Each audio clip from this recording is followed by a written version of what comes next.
More than 400 anti-Trump rallies planned in another wave of U.S. protests. The U.S. will witness its second wave of protests in a fortnight on Saturday, as organizers seek to turn discontent with Donald Trump's presidency into a mass movement that will eventually translate into action at the ballot box. More than 400 rallies are anticipated across the nation, loosely organized by the group 50,501, which stands for 50 protests in 50 states, one movement. It is the fourth protest event to be staged by the group since Trump was inaugurated on the 20th of January. Previous events included a No King's Day on President's Day, the 17th of February, a theme adopted before. Trump referred to himself as a king in a social media post. Days later, organizers have called for 11 million people to participate in the latest rallies, representing 3.5% of the U.S. population. Such a figure would likely surpass the numbers who took part in the hands-off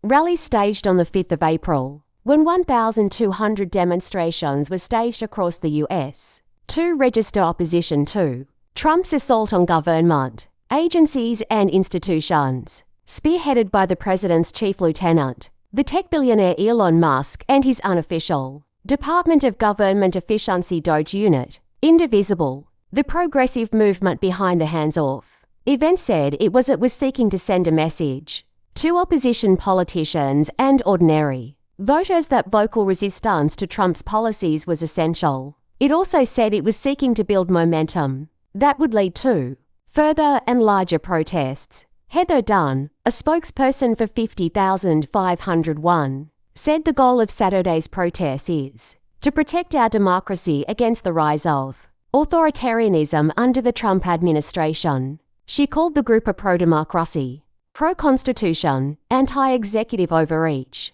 non-violent grassroots movement that was non-partisan. We have registered Democrats, registered independents and registered Republicans all marching because they all believe in America, because they all believe in a fair government that puts people before profits. She told the Washington Post, academics who have tracked the slide of democracy into authoritarianism say protests can be part of a wider strategy to reverse the trend. Oppositions to authoritarian governments have to use multiple channels always, said Stephen Levitsky, a political scientist at Harvard University and co-author with Daniel Ziblatt of How Democracies Die. They have to use the courts where those are available. They have to use the ballot box when that's available. And they have to use the streets when necessary. That can shape media framing and media discourse, which is very, very important. In Washington, D.C. on Saturday, protests are scheduled to take place outside Vice President J.D. Vance's home,